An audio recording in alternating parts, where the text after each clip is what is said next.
Hey, bonjour tout le monde, alors j'espère que vous êtes en forme aujourd'hui. On va s'intéresser à une nouvelle vidéo dédiée à Victoria Metrics. Lors de la vidéo précédente, on avait installé Victoria Metrics, mais vous savez très bien que du coup, on en avait parlé, on ne collecte pas encore de métriques. Alors pourquoi? Tout simplement parce qu'il nous faut un node exporteur et il nous faut un outil qui fasse le rôle un petit peu similaire à Prometheus si on veut se calquer sur le modèle Prometheus. On pourrait très bien fonctionner avec des InfluxDB ou autres, mais l'idée derrière c'est d'essayer de se calquer un petit peu sur Prometheus puisqu'on a fait une playlist dédiée à Prometheus, donc autant le faire.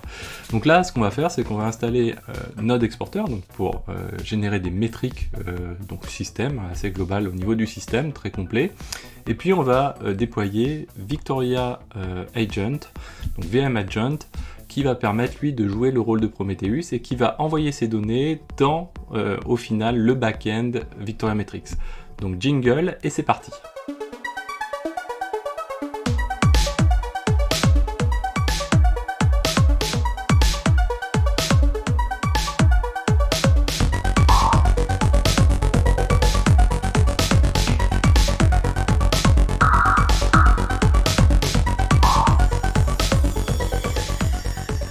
Alors c'est parti, donc on a 3 VM actuellement, donc n'hésitez pas à vous abonner pour ne pas manquer les prochaines vidéos, surtout sinon je vais pas m'en rappeler de vous le dire. Ça me permet de soutenir la chaîne et de faire en sorte qu'elle soit mieux référencée. Donc on a 3 machines. On a Vic 1, Node 1, Node 2. Alors je risque d'éternuer, j'ai le nez qui picote un petit peu. Donc qu'est-ce que l'on va faire? On va installer Node Exporter sur Node 1, Node 2 et Vic 1. Et puis on va installer Victoria Agent sur Vic 1. C'est la machine où on a déjà installé Victoria Metrics. Donc on sera en localhost. Peu importe, on pourrait très bien splitter, faire en sorte que ce soit quelque chose de distant. On peut imaginer, et c'est même un cas qui est assez courant, d'avoir différents Victoria Agents qui servent la collecte finalement de l'ensemble de stacks sur par exemple des DC dédiés. Si on a plusieurs data centers ou plusieurs régions, eh bien on va avoir un VM Agent par DC ou plus, même on peut éventuellement en avoir plusieurs. Et on va faire en sorte que ces VM Agents soient donc juste un recueil temporaire des données pour pouvoir les envoyer derrière vers Victoria Metrics. Donc nous, on va vraiment tout mettre au même endroit sur Vic 1. Donc pour avancer, qu'est-ce qu'on va faire? Donc on va reprendre ici, vous avez le lien dans la description de la vidéo, on va reprendre les slides en mode vraiment, cette fois-ci pas en mode slide, et on va essayer de recopier les éléments qu'on a ici. Donc première chose qu'on va faire, on va installer Node Exporter pour gagner un petit peu de temps. Je vais me mettre route ici et route ici. Derrière, donc on va installer, c'est quelque chose qui est très classique, Node Exporter. Donc pour faire ça, déjà première chose, on va déterminer qu'on va fixer la version de Node Exporter sous forme de variable qu'on va mettre sur chacune des machines. Alors je parallélise pas, je vous avais déjà expliqué pour quelles raisons je ne le fais pas. L'idée c'est plutôt une mauvaise habitude, on va dire, de paralléliser au maximum. Si on veut paralléliser vraiment, on utilise un outil comme Ansible ou du PDSSH ou ce genre de jeu, ou CSSH, etc. Il y a plein d'autres outils qui le font très bien. J'évite au niveau des terminaux de paralléliser vraiment, parce que derrière c'est quand même source d'erreurs possible. Derrière, donc on va créer un user Node Exporter, vous voyez, avec un bin false comme shell. Donc l'idée derrière c'est de se dire, c'est juste, et il va être de type système, donc c'est de ne pas utiliser ce user là en dehors du fait de lancer Node Exporter. Ensuite on va télécharger le binaire de Node Exporter, donc c'est assez rapide parce que Node Exporter il est assez léger, je sais pas quelle taille il fait, on le voit, toc, voilà, 10 mégas, donc quoi, même pas 10 mégas. Voilà, et ensuite donc on va décompresser tout ça, donc puisqu'on a, si on regarde ici, hop là, -lh, voilà ma commande préférée, et on retrouve ici notre Node Exporter qu'on retrouve ici. Donc on va le décompresser, hop, voilà, toujours comme ceci. Alors je fais du copier-coller, c'est juste pour gagner un petit peu de temps. Les commandes vous les retrouverez vraiment si vous le souhaitez. Donc là il va nous créer le répertoire, et dans ce répertoire on va retrouver le binaire Node Exporter, c'est du Go, donc du Golang. Donc du coup c'est très petit, ça prend peu de ressources et c'est assez facile à manipuler, ça évite aussi les dépendances, donc ça c'est un atout qui est assez important. Voilà, et surtout Node Exporter fournit vraiment beaucoup de métriques. Si vous souhaitez faire la même chose avec Zabbix, bah ça demande un petit peu plus d'habitude, en tout cas de faire la même chose mais en mode rapide. Node Exporter avec Prometheus, c'est quelque chose qui, je pense, est dans le plus rapide à mettre en place pour ça. En tout cas pour cette collecte de métriques qui est assez importante. Donc on va le mettre dans le pass USR local bin et on va le rendre on va le donner propriété, voilà, de Node Exporter. On aurait pu faire un chmod plus x plutôt dessus. Voilà, toc, on fait un chmod plus x pour le rendre exécutable. Voilà, et on va le faire sur les trois comme ceci. Voilà, décidément, j'ai des petits soucis. Et là, on est un peu en canicule en ce moment, donc moi qui suis un peu sous le toit, même si j'ai l'isolation qui a été refaite et ça me fait gagner une température considérable sous le toit. C'est pour ça que cette année vous m'avez pas vu à la cave, je sais pas si vous l'avez remarqué, je sais pas quand la vidéo sera publiée non plus, mais voilà, c'est pour cette raison là. Alors ensuite on va créer un service systemd pour Node Exporter, donc avec un petit underscore, donc vim slash etc slash systemd system et slash node underscore exporter. Hop, voilà. Toc, on va coller nos éléments ici. On vérifie que on est bien comme il faut. Voilà. Hop, hop. Voilà. On va faire pareil ici. Slash etc système d système slash node underscore exporter. Hop, voilà. Toc, et on va faire pareil sur le petit dernier. Donc vim slash etc système des systèmes slash node underscore exporter. Voilà. Donc là, on l'a mis en place. Maintenant, on n'a plus qu'à le démarrer. Donc enable, de manière à faire en sorte que mon cas de reboot, bah, il démarre hein, quand même, sinon ça serait triste parce que ça veut dire qu'en termes d'alerting, etc., ce sera pas terrible. Node exporter, qu'est-ce qu'il nous fait? Systemd. Hop.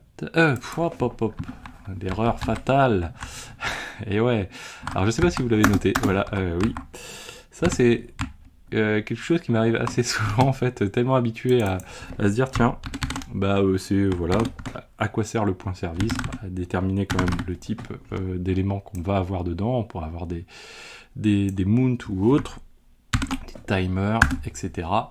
Non, effectivement, on est bien sur un point service, un petit peu trop vite. Donc du coup derrière, on reprend ici de manière à voir l'ensemble. Voilà, enable et restart ou start plutôt, mais ça aura le même effet. Toc, toc, voilà. Donc on peut jeter un petit coup d'œil sur donc systemctl status node exporter. Voilà. Donc là il est en train de tourner. Ça veut dire que si je me rends, si je fais un netstat-ntop grep, et normalement on doit avoir un petit 9100 qui doit écouter quelque part. Parfait. Donc là éventuellement hein, on peut, je bug, on peut le tester un petit peu partout. Hop, voilà. Donc on l'a et ça c'est nickel.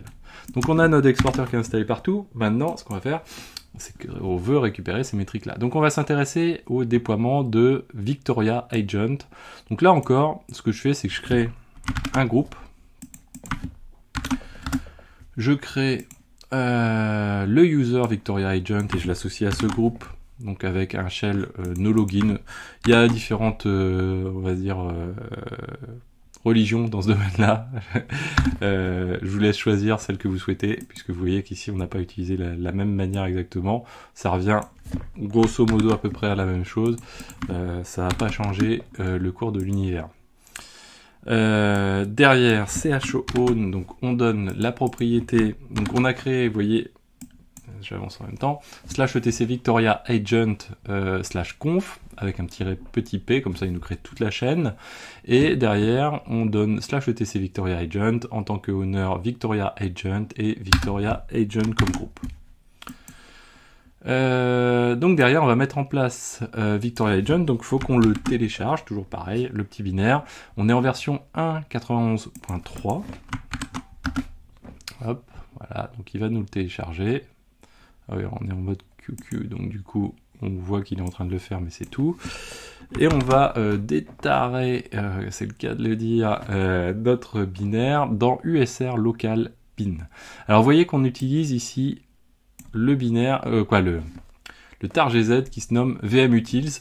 Donc ce tar.gz vmutils, c'est dedans qu'on va retrouver vmagent, mais on va retrouver d'autres binaires dédiés à Victoria Metrics ou dans l'environnement, l'écosystème, on va dire, Victoria Metrics. Là, en l'occurrence, on va mettre tout ça dans USR Local Bin. Hop, comme ceci. Et si on regarde derrière, voilà, toc. Donc on se retrouve du coup, nous on n'avait que Victoria Metrics prod, vous vous souvenez lors de la vidéo précédente, là du coup on se retrouve avec vmagent prod, vmalert prod, donc c'est bien à différencier parce qu'il y a du mode dev, vmauth qui va permettre de gérer aussi l'authentification prod, vmbackup, vmctl, vmrestore, donc on se retrouve avec tous les binaires qui sont vraiment dédiés à l'écosystème Victoria Metrics. On va les rendre tous exécutables, donc on rend exécutable simplement USR local bin, il n'y a pas de raison. Et voilà, donc maintenant on va mettre en place le service systemd, là il faut faire un petit peu attention, de Victoria Agent. Alors je sais plus comment je l'ai, ouais voilà, j'ai fait du mix qui est pas bon, mais c'est pas grave, sur les noms des services et des users, donc /etc, systemd, système, on va pas faire la même erreur que tout à l'heure, donc Victoria Agent. Alors, je sais plus si je le fais attacher, ouais voilà, c'est tout le problème, Victoria Agent, comment je l'ai mis à redémarrer, voilà, comme ceci, hop, donc on met pas 2A, hop, voilà, point service. Ok, hop. Donc on colle tout. Alors là, classique pour la partie haute, la partie basse également, on installe le unit partie ici. Je crois que oui, on peut pas forcément le lancer avec Victoria Agent. Il me semble qu'il a besoin de créer un répertoire et un répertoire temporaire et qu'il n'a pas les droits. S'il n'a pas les droits, on est bloqué, donc il vaut mieux le lancer en tant que route. Donc là, je l'ai commenté, à vérifier, à adapter suivant votre cas de figure.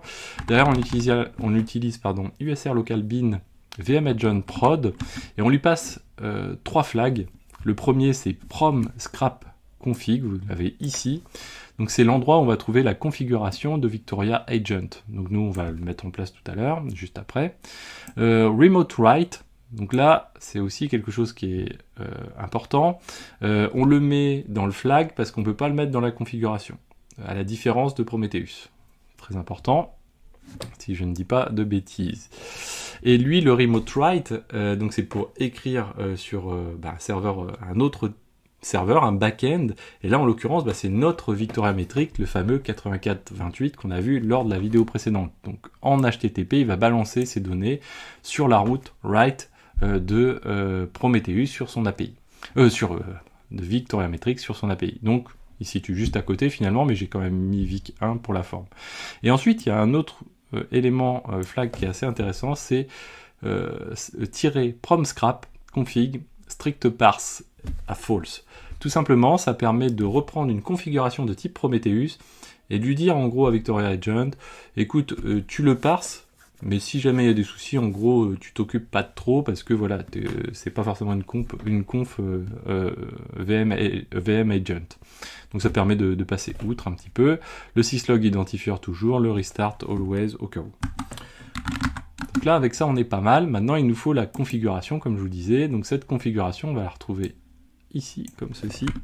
Donc nous, on a dit qu'on le mettait, tac, tac, tac, ici, voilà. Donc on va faire un vim, toc, voilà, de ceci, hop, voilà.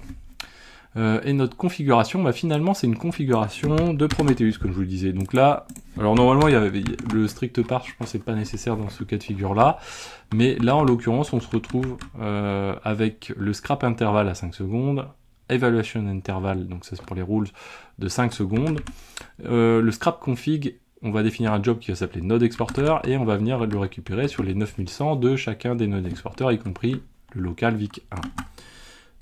On va enregistrer.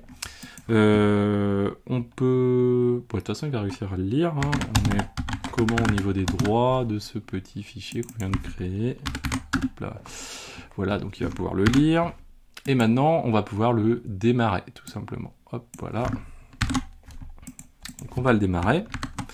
Et on va le enable, notre Victoria Matrix, notre Victoria Agent. Donc systemctl status, Victoria Agent. Hop, là il est running, il est parti. Hop, voilà. On peut dézoomer un peu. Voilà, donc là il a fait du discovery, etc. Donc là on est parti.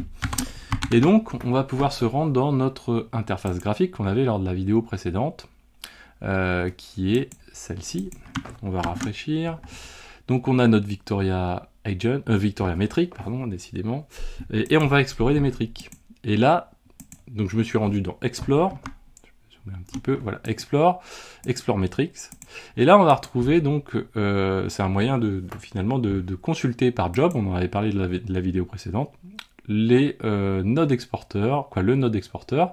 On va pouvoir lui dire, bah écoute, moi je veux le voir pour node 1 par exemple, la taille du graphique telle qu'elle va s'afficher, et puis la métrique qu'on veut afficher. Par exemple, node load, donc ça je suis coutumier de l'utiliser, load 1, hop, et voilà. Donc là on se retrouve avec notre graphe qui est en train de se mettre à jour tranquillement. Donc on sait qu'on va pouvoir l'utiliser, on peut rajouter, hein, vous voyez ici c'est juste des cases à cocher, hein. Ouais, je sais pas l'intitulé exact, bref, c'est pas grave. On va pouvoir en rajouter, en supprimer, etc. On peut faire varier la taille, voilà, ici. L'autre élément qu'on peut faire, c'est bien sûr passer cette requête-là directement. Donc si je mets node, donc bien sûr il y a l'autocomplétion, hein, vous voyez qu'ici on a mis l'autocomplete qui est mis par défaut. Node load 1, hop, voilà, et je lance, et je me retrouve avec à peu près le même graphe que précédemment. Alors là où c'est sympa, c'est qu'on peut switcher au JSON, donc du coup on va retrouver les éléments de notre requête et les valeurs qui en ressortent. On va retrouver également donc la table potentiellement.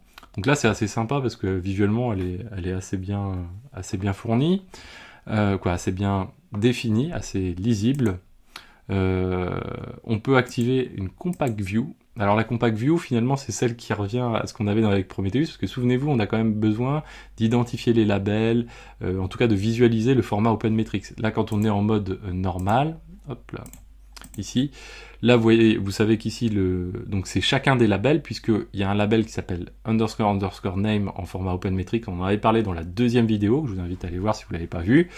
Donc chacun ici est un label, sauf la value finale. Et là, en l'occurrence, on sait ici le nom de chacun des labels. Et là, on va pouvoir faire des filtres éventuellement après. On peut cliquer ici pour remettre dans un ordre ascendant, descendant.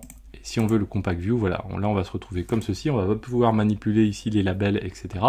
On peut faire notre requête, hein, ça revient exactement à Prometheus pour le coup. L'autre élément, c'est aussi le trace query, ici, hop, voilà, qui est assez sympa. Donc on va relancer la requête. Là, il nous dit, voilà ta requête, à 100%, c'est cet élément-là, cette requête-là que tu as fait. Donc on retrouve le query à node load 1, le range qui a été passé, etc. Donc c'est vraiment la requête type Prometheus OpenMetrics.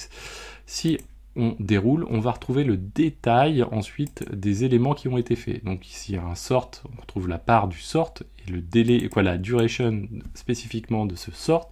On va retrouver le délai de génération, et puis on va retrouver également les temps de réponse pour chacun des éléments qui correspondent. Donc ça, c'est extrêmement sympathique. On peut également aller dans les dashboards, et là, par job, on va voir la répartition, donc on n'en avait pas trop lors de la dernière fois, des ressources affectées par job, les ressources Victoria Matrix. Là pour le coup on n'est pas sur VM Agent, et on va voir que node exporter, voilà ce que ça représente ici, avec les extrêmes et le médian qui existe. Exactement la même chose pour la mémoire RSS également, l'écriture également sur disque que l'on va retrouver. Donc avec ça, on est pas mal. On peut ensuite switcher sur Grafana et passer donc sur les dashboards. Et on va pouvoir du coup utiliser un dashboard, new dashboard, import, où est-ce que je suis? Hop, hop, hop, à chaque fois, j'ai l'impression que à chaque fois je redécouvre l'interface. New import, voilà.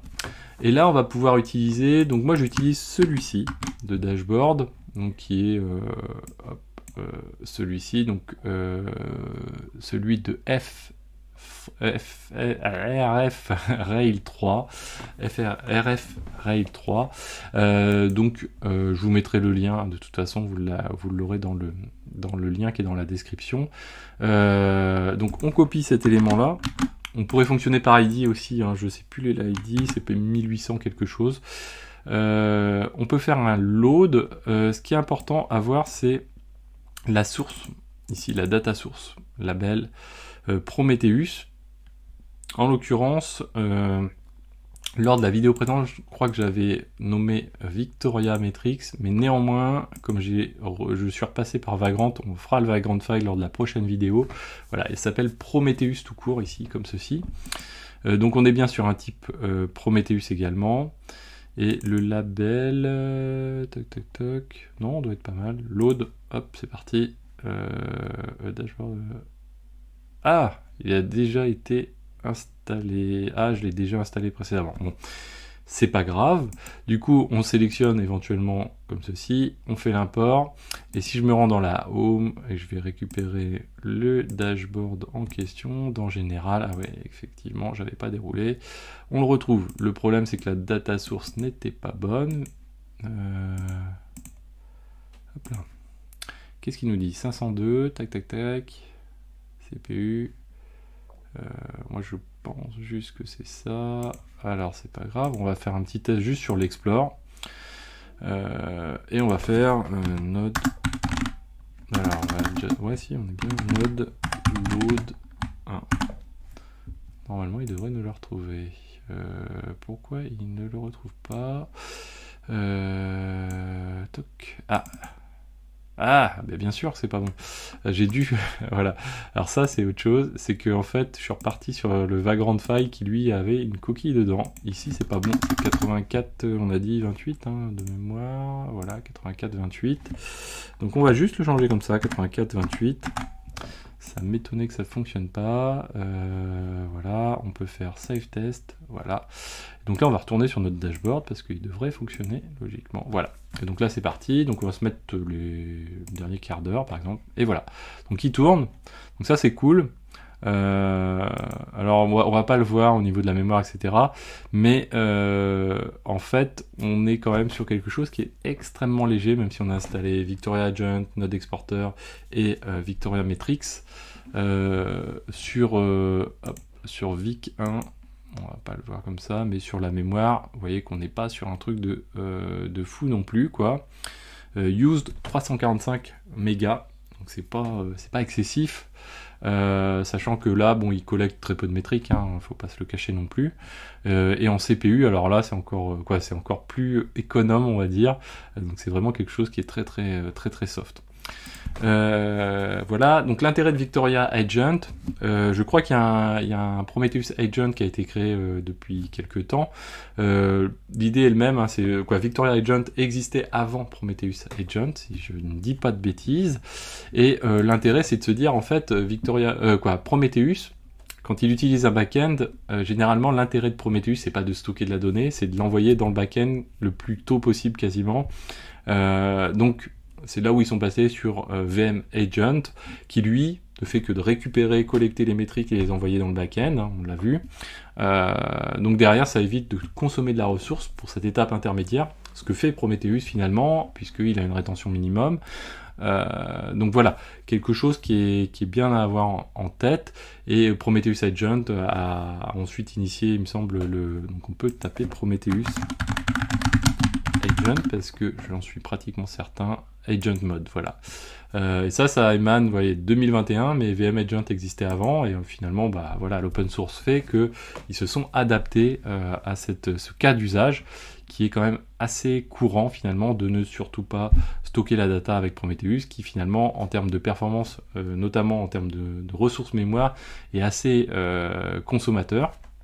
Donc il vaut mieux fonctionner plutôt avec un back-end quoi qu'il arrive. Vous voyez que finalement, qu'est-ce qu'on a fait là, hein, on n'a pas besoin d'avoir 10 000 machines, hein. On a tout mis sur la même machine, à la fois le back-end, à la fois le VM agent. Donc ça, il n'y a pas de souci, et ça fait pas des trucs de fou. On le retrouve ici au niveau de l'utilisation de la RAM, etc. Voilà, que dire d'autre? Là, c'est surtout le node exporter, vous voyez, qui utilise le bougre, mais c'est pas grave. Et Grafana aussi, c'est vrai qu'on a Grafana également au même endroit. J'espère que cette vidéo vous a plu, n'hésitez pas à vous abonner, à commenter également, à mettre des pouces bleus, encourager les vidéos, alors pas forcément pour moi, mais surtout pour les faire mieux apparaître dans les moteurs de recherche, de manière à ce qu'il y ait le plus de gens qui puissent l'avoir à disposition. Cliquez sur rejoindre si vous voulez soutenir mon travail, soutenir la chaîne, et moi je vous dis à très bientôt sur Xavki. Ciao à tous.